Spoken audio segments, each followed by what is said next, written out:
안녕하십니까? 2026년 6월 6일 토요일 현충일 대한민국 상위 1%가 듣는 방송 법신 이병님의 이병철 TV 사이다 시작하겠습니다. 대한민국 상위 1%가 듣는 방송 제가 뭐 새로운 멘트로 한번 생각을 해봤는데요.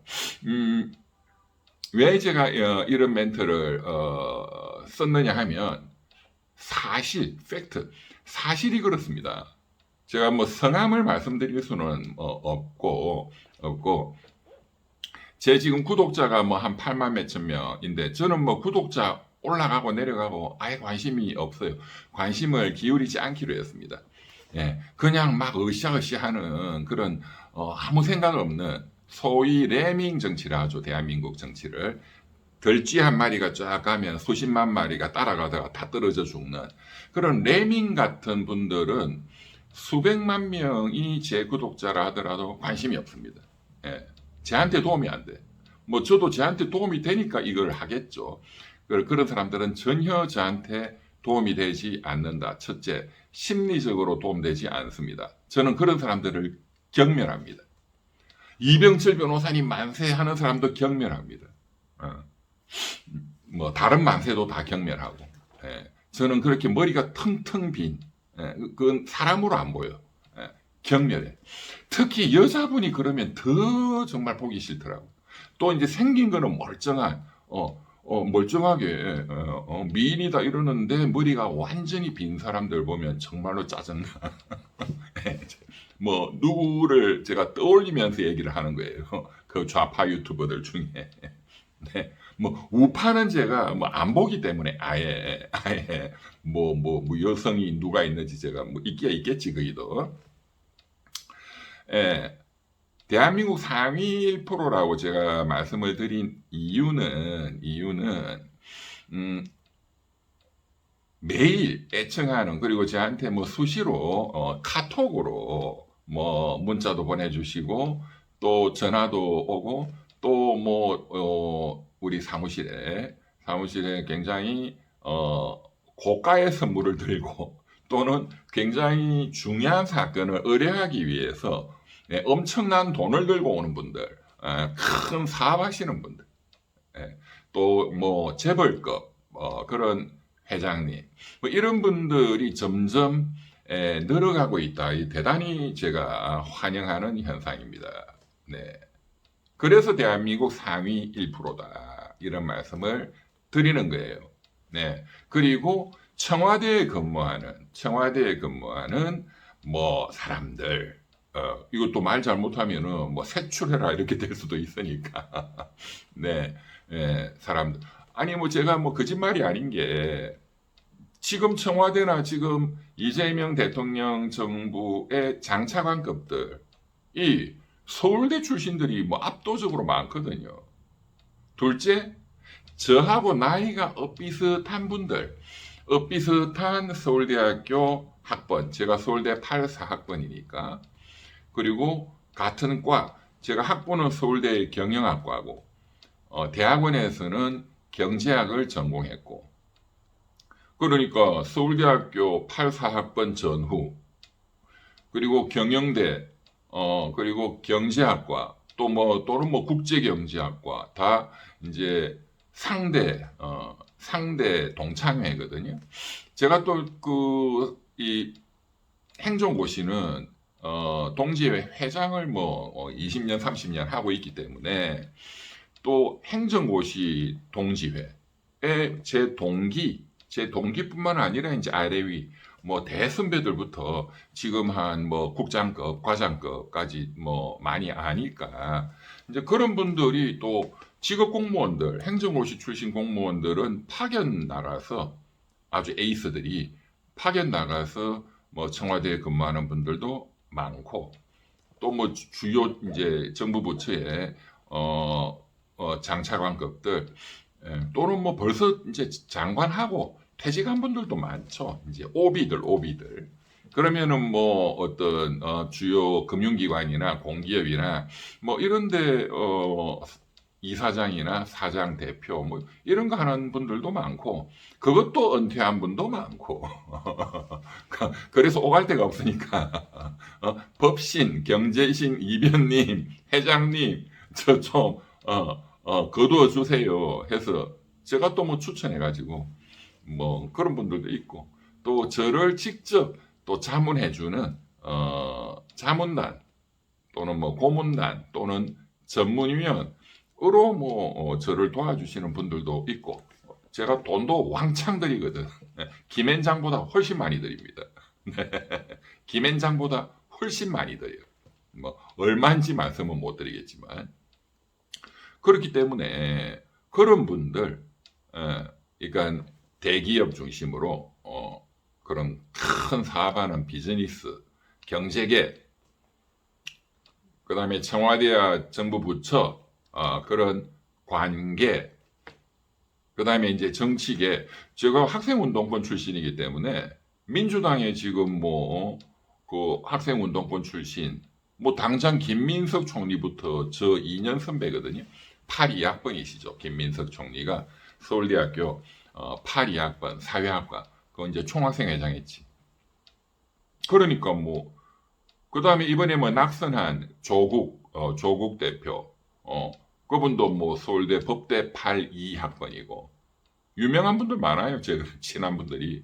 뭐 제 직속, 그때 지하운동권 서클에 저를 직접 지도한, 예, 빨갱이 사상을 지도한, 네, 분이 이제 82학번 서울법대의 원희룡이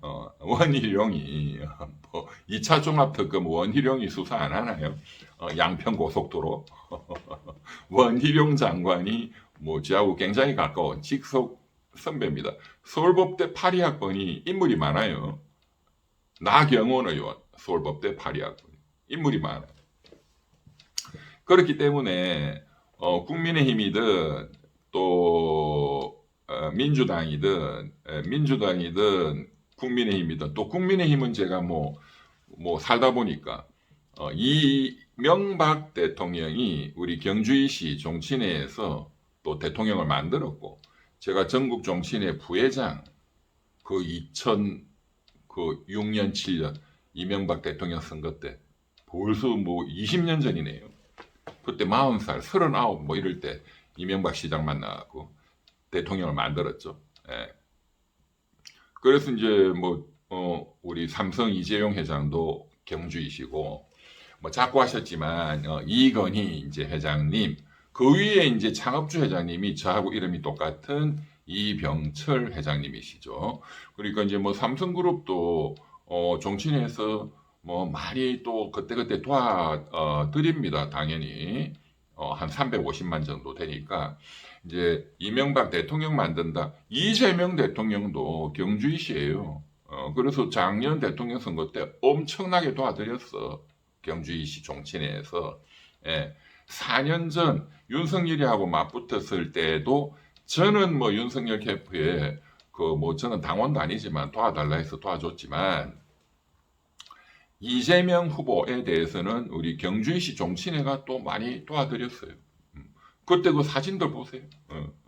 그 우리 경주에 이제 경주이시 이제 그 알평공 할아버지가 이제 경주이시의 시조다. 그 신라시대 때 화백제도 있죠. 화백제도 6개 이제 부족이 모여서 만장일치로 어떤 그런 의사결정을 한다. 그 화백제도를 만드신 분이 알평공이다. 그리고 그 육부족의 그 전체 의장이 알평공이다. 그 알평공 할아버지가 우리 시조입니다. 그 알평공 할아버지의 이제 자식이 이제 박혁거세죠. 박혁거세가 뭐 아래서 났다고 뭐 하는 우리가 전설이지만 설화지만 당군 신화처럼 뭐 아래서 나기야 했겠어요. 뭐 사람 배에서 났겠지. 그 알평공이 이제 아래서 난 그 박혁거세를 데리고 와서 키워서 왕을 만들죠. 알평공은 왕이 되진 않았고, 그러니까 알평공이 우리 경주이시의 시조고, 알평공 할아버지가 이제 알에서 태어난 박역거세를 워낙 총명하니까 왕으로 만들었죠. 그게 박역거세, 그게 밀양박씨의 시조입니다. 그러니까 경주이시의 시조 알평공, 밀양박씨의 시조 박역거세가 아버지 아들 관계다 이게. 뭐 알에서 나와서 데리고 왔다 하면은 뭐 양아버지고 뭐 그렇게 했어요. 핏줄이겠지. 그러면 친아버지고 뭐 그런 거. 그러니까 이명박 그다음에 박근혜. 대한민국의 박씨는 전부 다 밀양박씨입니다. 다른 박씨가 없습니다. 네. 그래서 박근혜 대통령 선거 때도 많이 도와드렸죠. 압도적으로.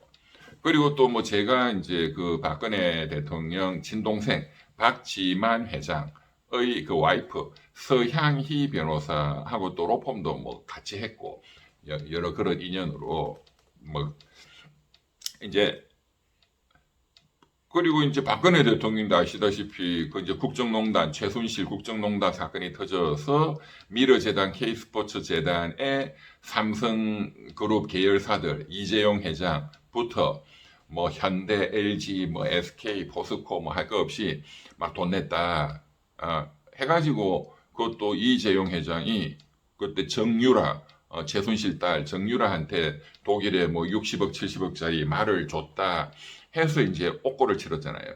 뇌물 공여다. 한 3년 살았죠. 그때도 우리 경주이시 종친회에서 제가 또 나서가지고 한 4, 50만 명 이재용 피고인 경제계에 많은 또 역할을 해야 되고 하니까 좀 선처해 주십시오 이런 단원서도 내고 했죠. 한 4, 50만 명 그때 했던 것 같은데 경주시 종친회 뭐 그런 어떤 일가라는 개념이 있으니까 지금 이재명 대통령도 같은 우리 경주시 종친회다. 그래서 많이 도와줬어요. 할 말이 있어. 네. 이야기 왜 꺼냈지? 그건 그렇고. 그래서 이제 대한민국 상위 1%가 듣는 방송이다. 법신, 경제신, 이변님의 이병철 TV 사이다를 들으면 우리 시청자분들께서 지금 말씀드린 경제계, 정계, 관계를 이끌어가는 지금 말씀드린 분들 다 대한민국 1%잖아. 상위. 그런 분들과 호흡을 같이 하면서 이 방송을 듣고 있다 이렇게 생각하셔도 틀린 게 없습니다. 그렇기 때문에 이병철 TV 사이다를 열심히 듣는 분들, 그 쓸데없이 들어와가지고 김용남이 뭐 이런 그 부류들, 비류들, 류 이재명 이런 것들 보니까 막 쓸데없이 어제 들어와서 댓글 달고 앉아 있더만. 제가 또 그 몇 명은 공개했죠. 몇 명은 그 반드시 응징합니다. 그런 자들 말고 제가 이 댓글 하나만 소개해 드릴까요? 이런 자들 반드시 응징합니다. 너는 뭐 하는 새끼냐? 뭐 하는 새끼인지 내가 한번 가르쳐 줄게. 너 유준환 이라고 돼 있는 P7P 너는 뭐 하는 새끼냐? 너는 내가 뭐 하는 새끼인지 내가 똑똑히 한번 보여줄게. 이놈한테. 너 내한테서 정말로 싹싹 피눈물 나게 빌게 될 거야. 그리고 또 있던데 제가 뭐 나온 김에 제가 게시물에 올려놨습니다. 이 자들 하나만 더 소개해 볼까요? 너는 뭐 하는 새끼냐? 게시물에 올려놨어요. 이런 자들은 내가 초대한 적도 없고 그래 남의 그 집에 들어와서 이렇게 오물을 부리고 이런 게 폭력이거든요. 폭력. 이거는 불법이고 범죄일 수도 있어요. 그러니까 가만히 안 놔둔다 이거야. 또 뭐 참 신기한 놈일세. 조국 범죄자는 네 눈깔에 안 들어오고 뭐 조국이 범죄자다 이런 거는 뭐 괜찮아요. 그거는 팩트고 또 본인의 어떤 의견의 자유, 표현의 자유가 있으니까. 그런데 참 신기한 놈일세? 이 새끼 이거 이름 뭐야? 박인철, 이육씨 뭐 가명이겠지. 조국 범죄자는 네 눈깔에 안 들어오고 그러니까 이거는 완전히 깡패거든. 이런 것들은 인간 쓰레기들, 네, 꼴찌들. 뭐 성적 꼴찌라고 뭐 인간성도 꼴찌는 아니지만, 그러니까 인간이 꼴찌다 이런 뜻이에요. 이거 인간성 그리고 이 두뇌 꼴찌들, 이런 것들이 비류야. 뉴 이재명 떠드는. 그러니까 이재명 대통령이 이런 사람들 많다는 것을 좋아해서는 안 돼요. 이런 사람들 좋아하다가 이번 지방선거 참패 꼴을 당한다 이거야.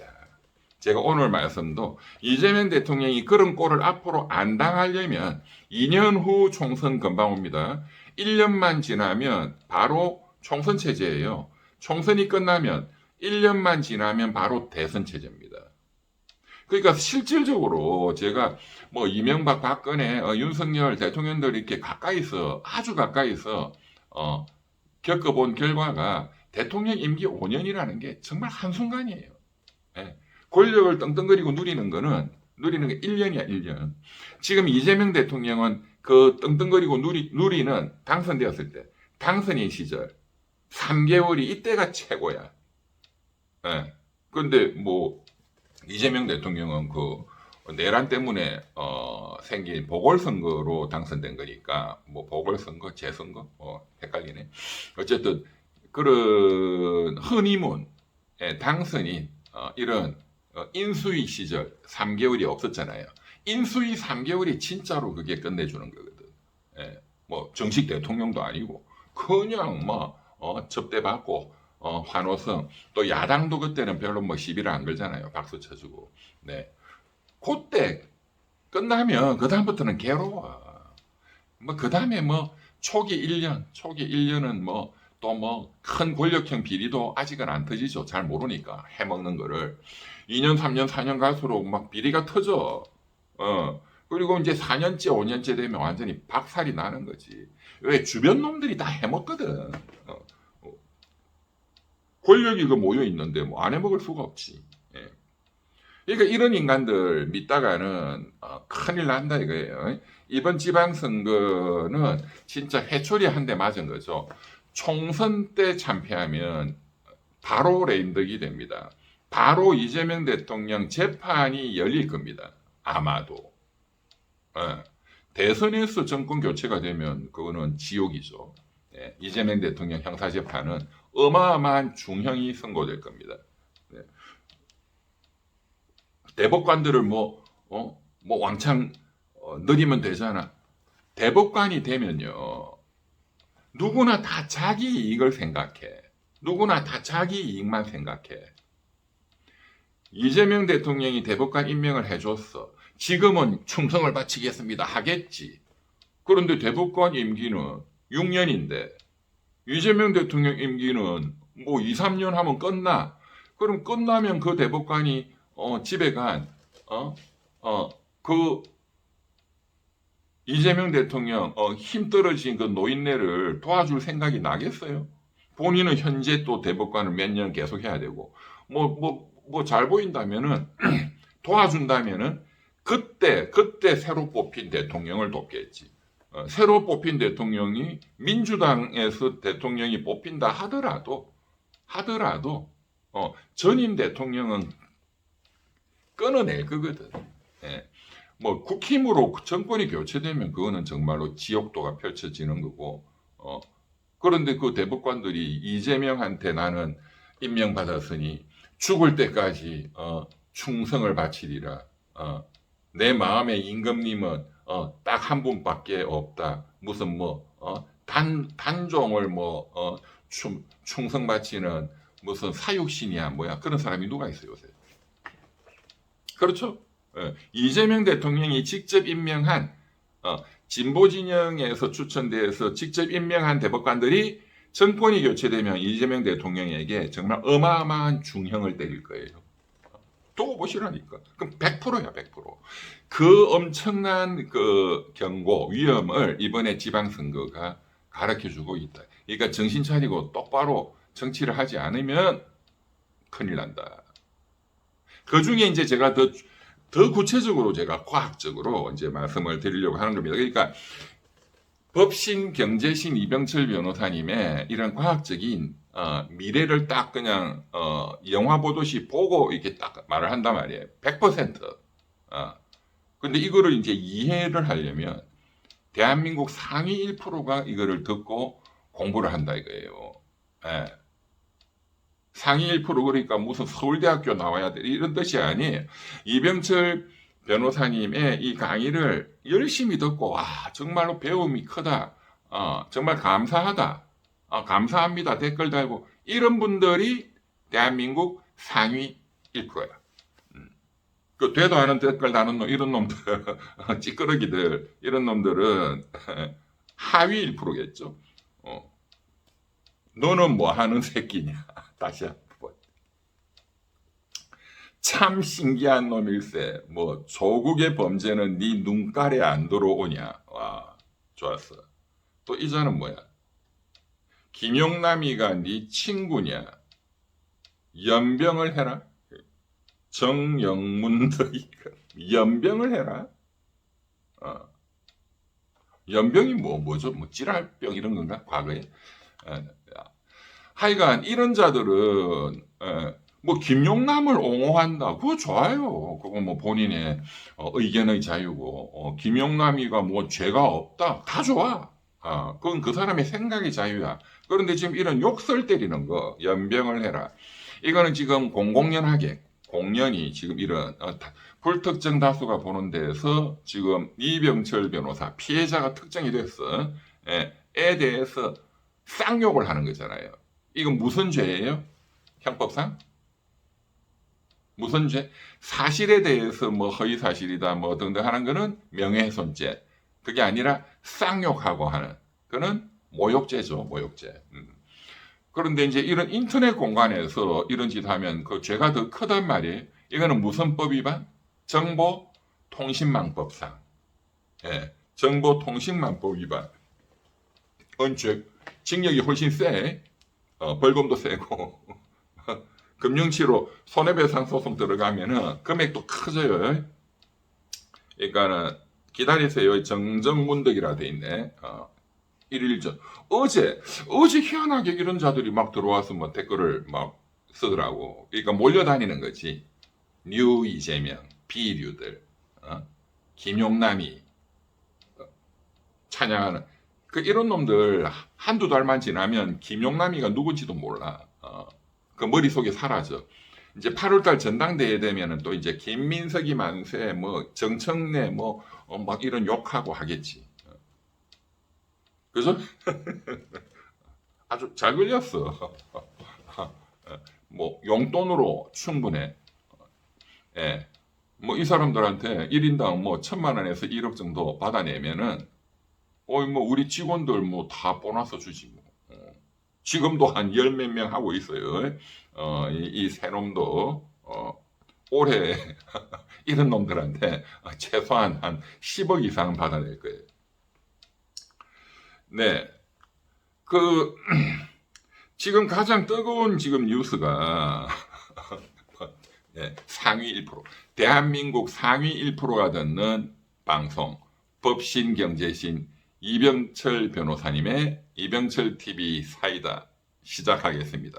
지금 이 멘트에 대해서 좀 설명을 드렸습니다. 그러니까 자부심을 갖고 열심히 들으시라. 강의를 듣는다 이거예요. 강의를. 네. 투표지가 부족하다. 이 완전히 이거는 정말 무슨 내가 뭐 아프리카, 남미 뭐 이런 표현을 써서 죄송한데 그 나라에 대해서 정말로 그런 우리나라 50년대 그 자유당 시대 때 이승만 박사의 뭐 3.15 부정선거 뭐 그럴 때나 있을 법한 일 아닌가요 이거? 이것도 역시 2030들이 지금 제일 붕괴해요. 2030 젊은이들이. 이번 제가 조금 있다가 두 번째 방송에서 하겠지만 뭐 서울시에서 드러났듯이 전국적으로 뭐 2030 남성들이 이재명 정부 뭐 민주당 싫어한다 하는 거는 뭐 익히 다 아는 사실이고 여성들은 민주당 이재명을 지지하는 사람들이 많다라고 했는데 이번 서울시장 선거 이제 통계가 나오잖아요. 보면 2030 여성들이 압도적으로 국민의힘 오세훈 후보를 찍었다.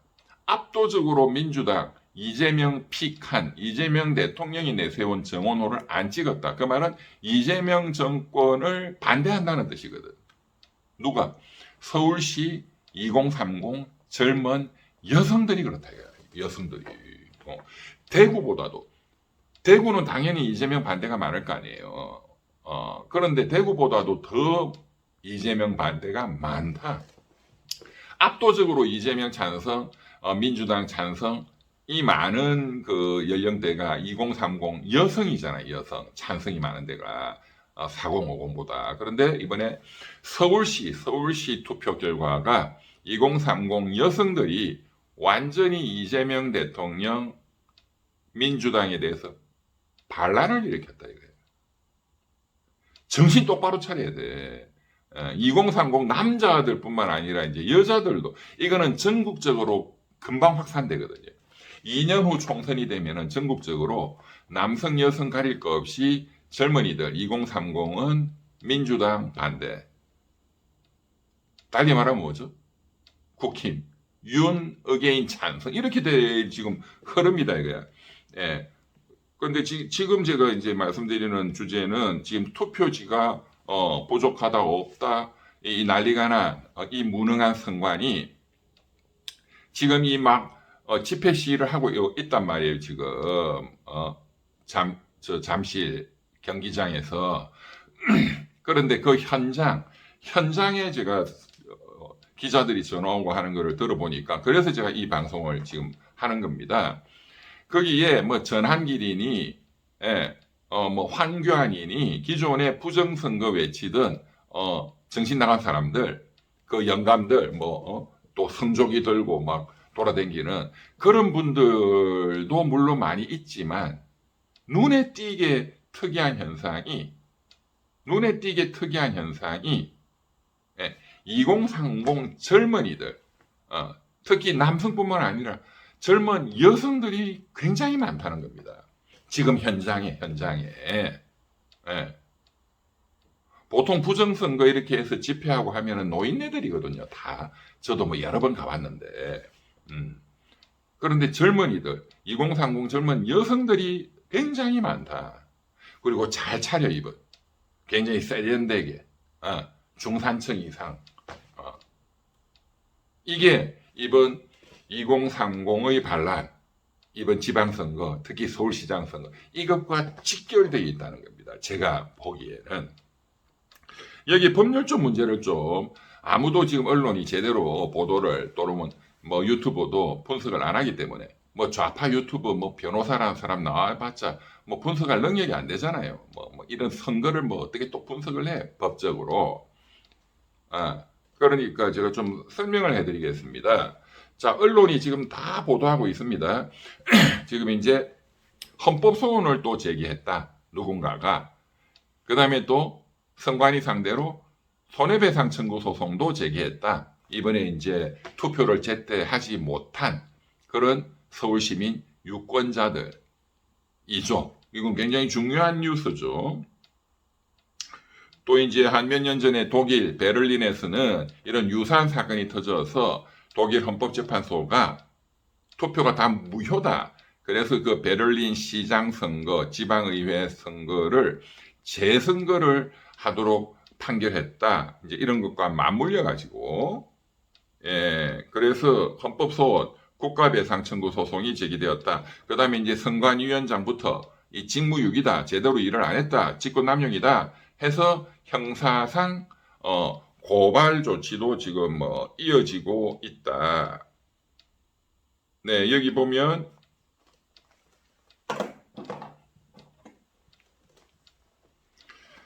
시민들 반발 소송이 계속되고 있다. 손해배상 청구 소송은 약 1인당 한 30만 원 정도는 나올 것으로 전망된다. 왜냐하면 이게 정보공개 청구 소송 이런 거, 그 SK텔레콤이라든가 뭐 쿠팡이라든가 정보공개 청구 소송 이런 경우에 그 1심 법원이 한 1인당 한 30만 원 위자료 정신적 위자료를 지급하라 이런 판결들이 이제 나왔거든요. 요 최근 한 몇 년 이내에 이제 그런 개인정보가 누설된 거하고 비교하면 이번에 아니 내가 투표를 못했어. 또 뭐 밤 10시에 했어. 아예 못한 사람도 있을 것이고 이런 분들이 받는 정신적인 위자료, 그 정신적인 충격은 훨씬 크다고 봐야 되겠죠. 그러니까 이제 일단 그런 판결이 기준이 되어서 막 그것 이상은 나오지 않겠느냐. 1인당 30만 원. 선 전망이다 이렇게 돼 있네요. 뭐 헌법재판소에 이제 헌법 소원을 제기한 것의 쟁점은 제대로 투표용지를 준비하지 아니한 선관위가 그런 행정 부작위가 이제 위헌이냐 헌법재판이니까 헌법 위반이냐가 뭐 쟁점이 되겠죠 당연히. 뭐 그런 내용이 집중적으로 지금 이제 언론 보도가 되고 있습니다. 여기 나오죠.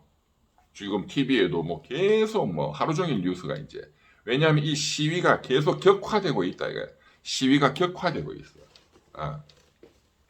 참정권 보장하라 이제 시위가 조직화되고 있고 그리고 이제 경찰이 강제적으로 끌어내고 하니까 폭력 경찰 물러가라. 점점 구호가 이제 반정권적으로 뭐 우리 뭐 옛날에 뭐 워낙 학생 운동할 때 뭐 프로들이지 이 구호가 이제 걷잡을 수 없이 만약에 이제 폭발하게 되면 막 물리적인 충돌이 일어나고 이제 폭발하게 되면 이재명 정권 물러가라 이렇게 이제 번진단 말이에요. 예. 그러니까 이제 이거는 굉장히 주목하는 뉴스가 뉴스의 현장이 될 수밖에 없다. 그러면 첫째 헌법 소원을 제기하면 뭐 어떤 내용이냐?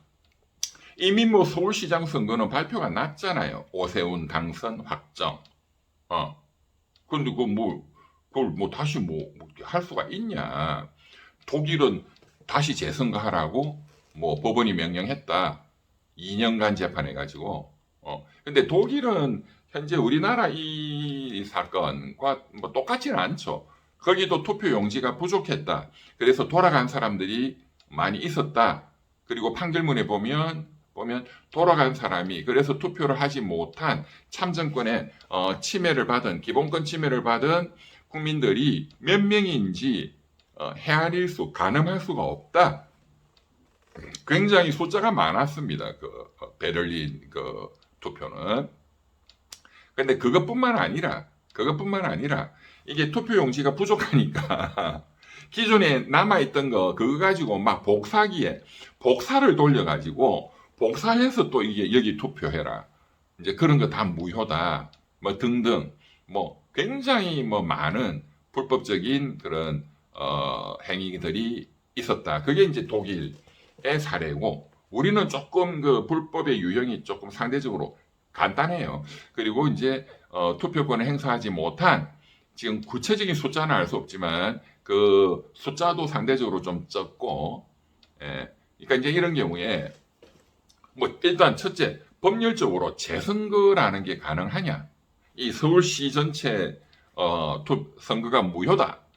또는 지금 뭐 강남구라든가 그 지역의 투표가 무효다. 그러니 다시 투표해라. 이게 가능하냐? 독일처럼. 첫째는 이제 독일하고 일단 사실관계가 다르다고 말씀드렸고요. 그러니까 위법성의 어떤 양적, 질적인 게 독일이 훨씬 더 심각했다. 그래서 이제 선거 무효, 재선거를 명령했다. 2년간 재판해가지고 2년 지났어. 그 정도로 심각했던 거지. 근데 지금 대한민국에서 벌어진 정말로 심각하지만 이건 독일과 비교하면 조금 그 양상이 다르다라는 거고, 그럼 이제 우리 법률적으로는 어떻게 돼 있냐? 우리의 선거법에 제가 읽어드리겠습니다. 이게 이제 소송이 이제 들어갔으니까 우리 공직선거법에 선거 무효 소송을 낼 수 있고, 선거 무효 소송은 지금 언론 보도상으로 하면은 누가 냈다라는 게 아직 없어요. 이 지금 선거 무효야. 그걸 내려면 누가 내야 되겠어요? 선거에서 진 사람이 내거든. 그러니까 지금 민주당의 정원호 쪽에서 내야 돼. 근데 그쪽에서 낼 가능성은 없다고 봐야 되겠죠. 이길 가능성도 없고.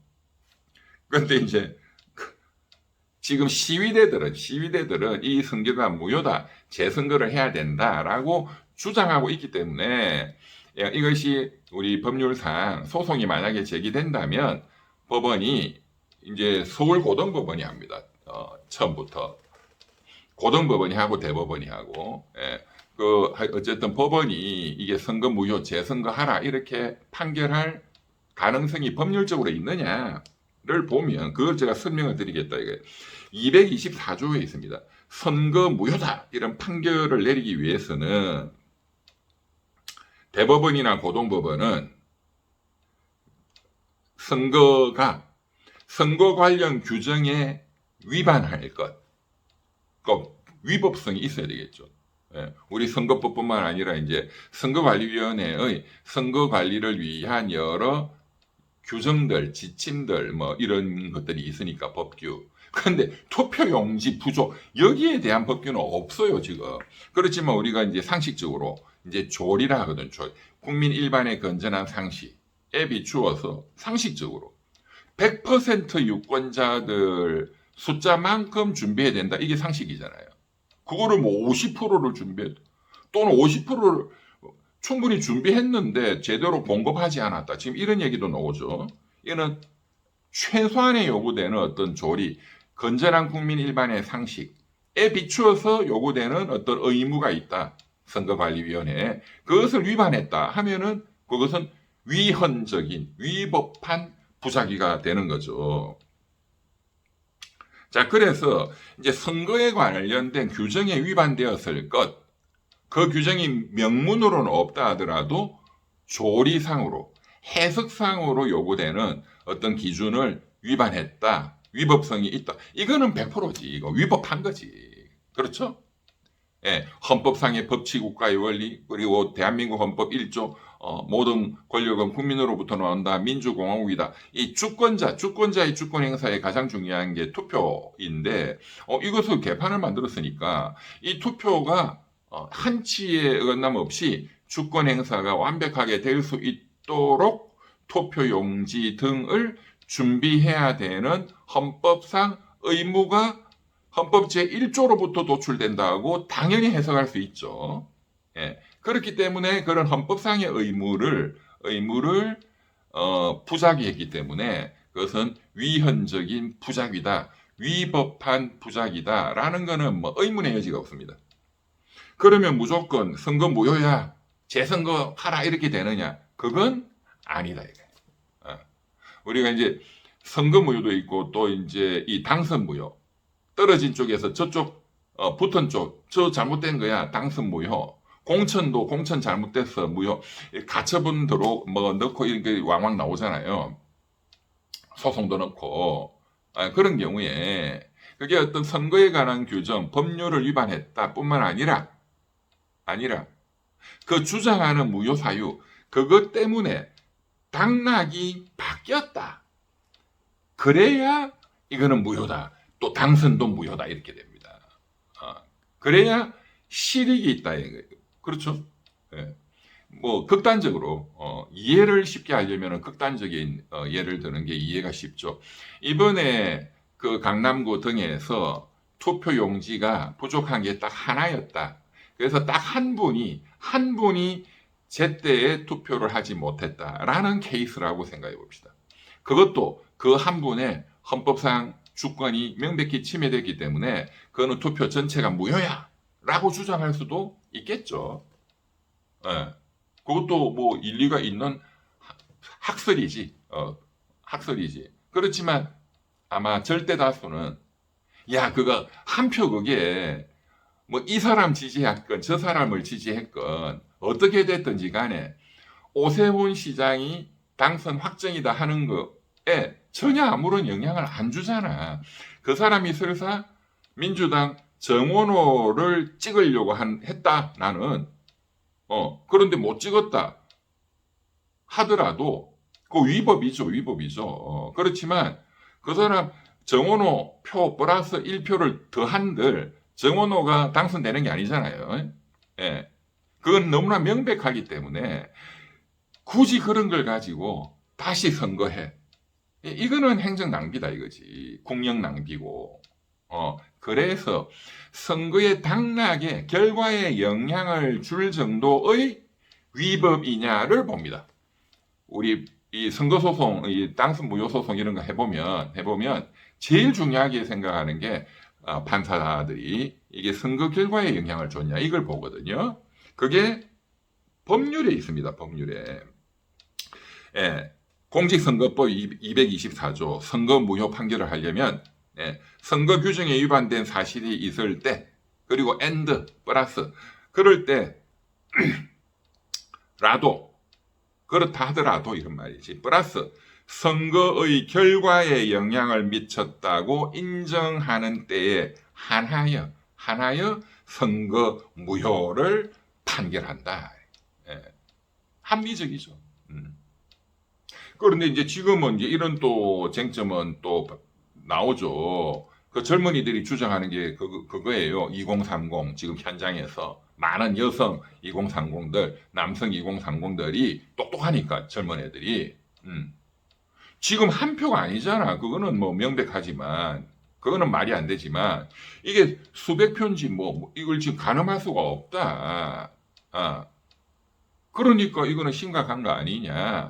이제 이런 주장 충분히 일리가 있습니다. 충분히 일리가 있습니다.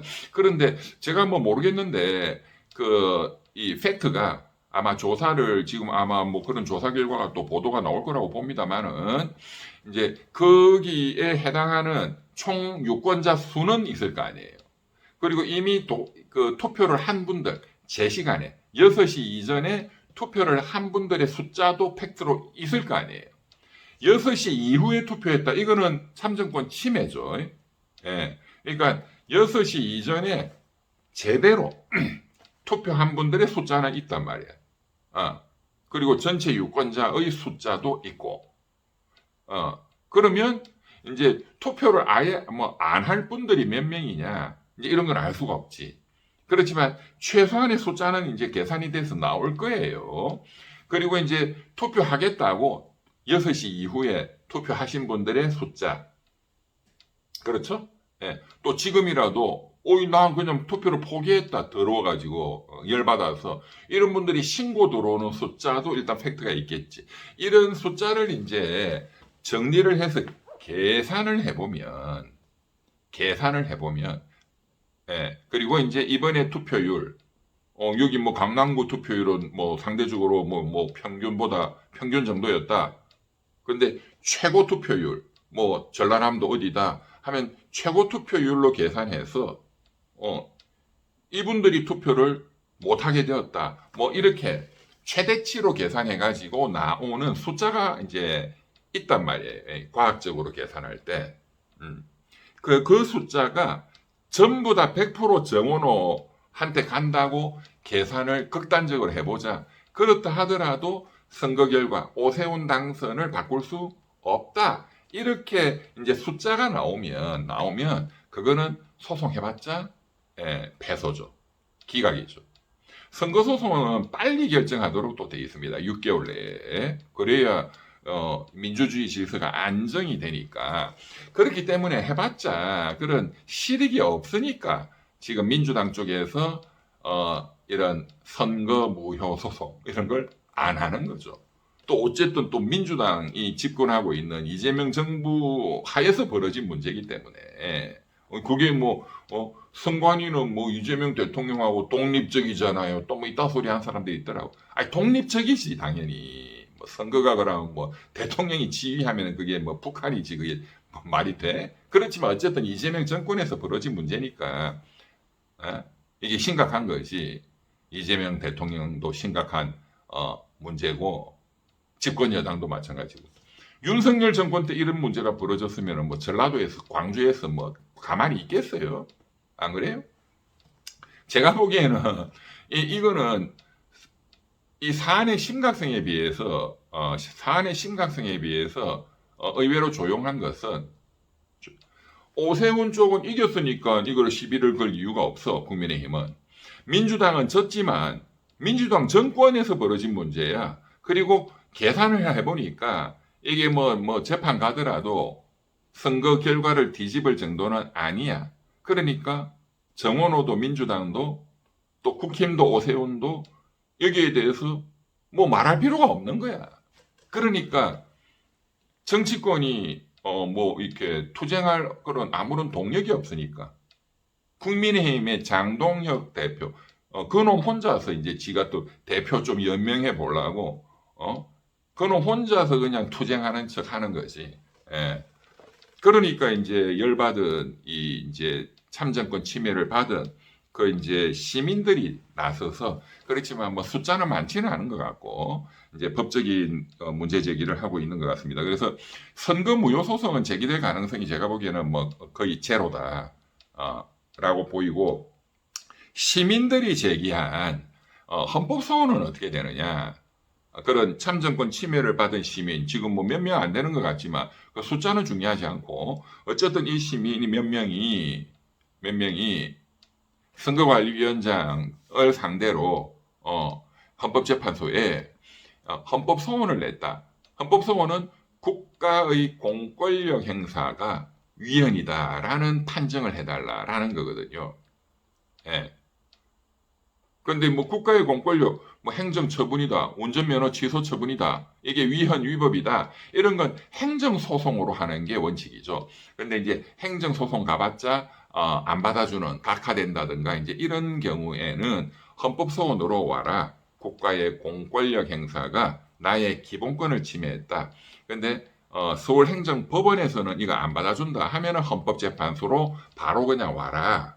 그 대표적인 게 이번에 새로 만든 재판에 대한 헌법소원이잖아요.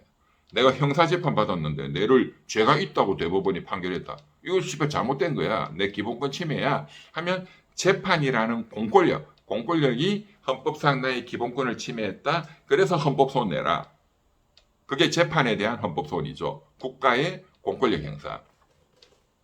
이제 그 대표적인 게 뭐 검사의 어떤 처분, 불기소 처분이다. 최종적으로 이제 그런 게 고소 고발인의 그런 기본권을 침해했다. 평등권을 침해했다. 해서 이제 뭐 헌법소원으로 간다든가. 예. 제가 그 몇 년 전부터 지금도 하고 있는 윤석열이가 그 미친 의대 정원 2,000명 때렸다. 그것은 이제 행정소송으로 냈거든요. 그런데 이제 1심에서 그 행정법원의 판사들이 20몇 명이나 되는 놈들이 윤석열이 눈치 봐가지고 학생들은 원고 적격이 없다 이런 말도 안 되는 소리로 깎아 때렸어요. 그게 계속 깎아 때리면 대법원도 깎아 때렸다면 헌법소원으로 가는 거지. 국가의 공권력 행사, 어떤 의대 정원 2,000명. 그것이 기본권을 침해했다. 의대생들의 제대로 학습받을 권리, 헌법 31조. 이제 그래서 헌법소원으로 갔겠지. 그런데 제가 이제 고등법원, 대법원 가서 이겼기 때문에 헌법소원은 갈 필요가 없었던 거죠. 지금 본안소송하고 있습니다. 이병철 법신, 정말 윤석열 타도하는데 쟤만큼 뭘 한 사람이 있어요? 솔직히 민주당 국회의원 300명? 뭘 했어 그 사람들이? 딱 해놓고 뭐 이재명 대통령은 뭘 했어? 그냥 뭐 억울하다 해서 재판받고 수사받은 거 말고 뭔가 윤석열이를 공격해갖고 뭐 한 게 있냐고. 아니 저는 윤석열이 대통령 당선되자마자 이준석 당대표 내쫓아서 제가 이준석이 또 변호인 돼가지고 윤석열이 상대로 정당 민주화 침해했다. 헌법 8조 위반이다. 법원에 가처분 넣어서 이겼잖아.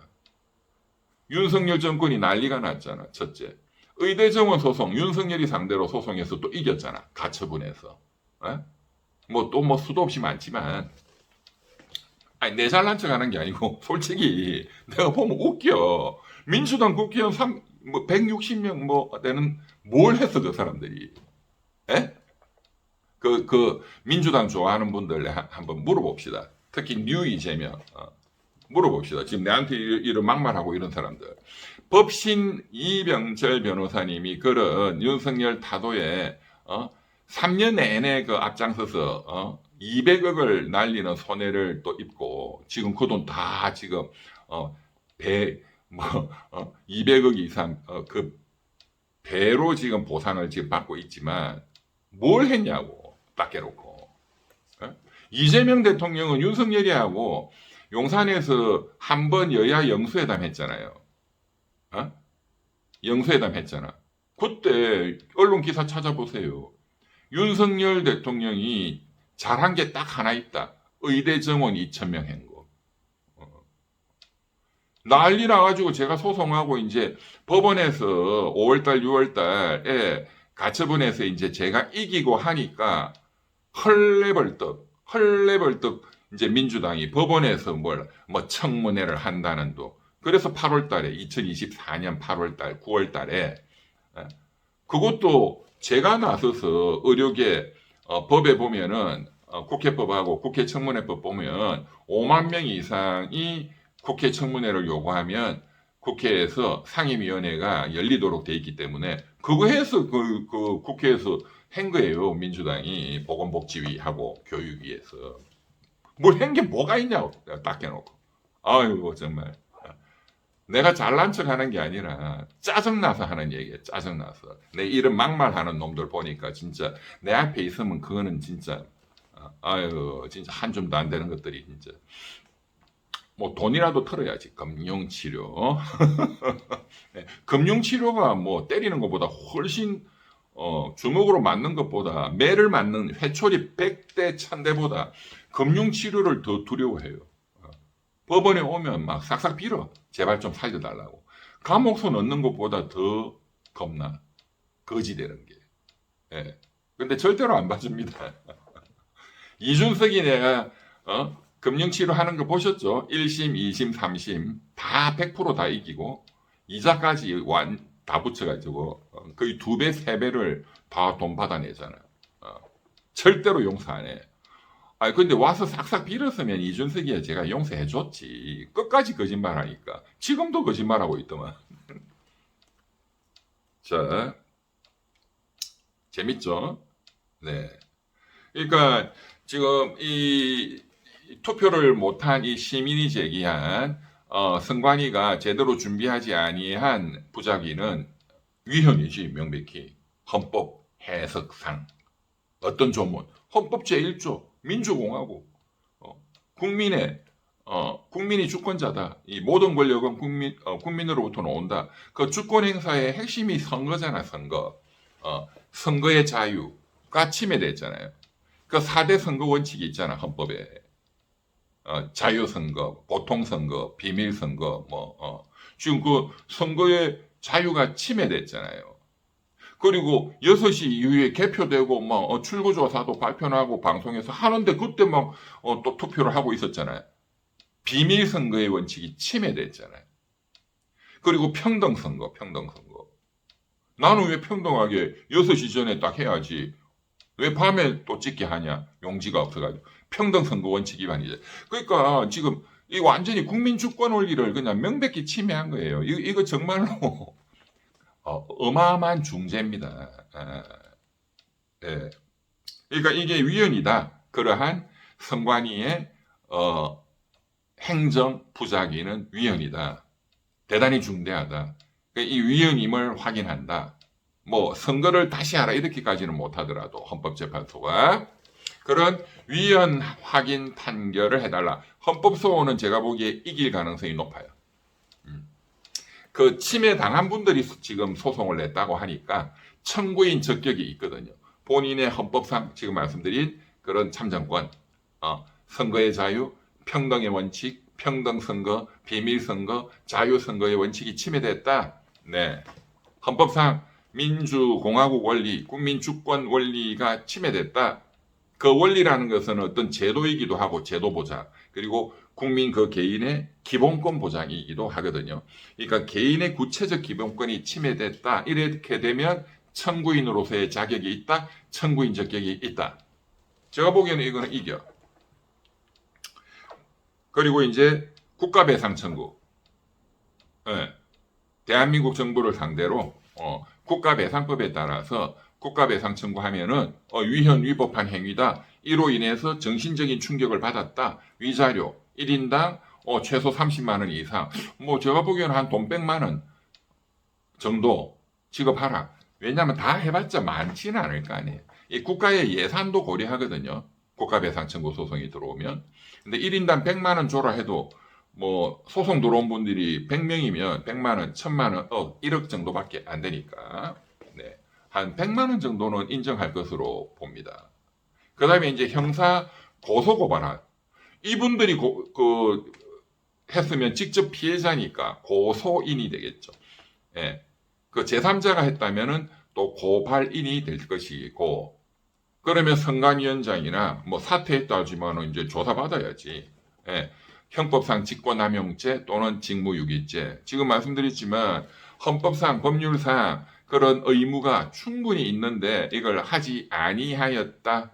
법령상 법령 해석상 요구되는 의무를 자기 의무를 하지 않았다.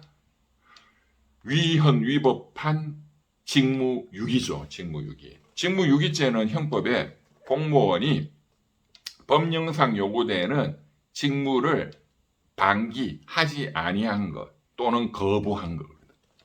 징역 1년 이하에 처한다.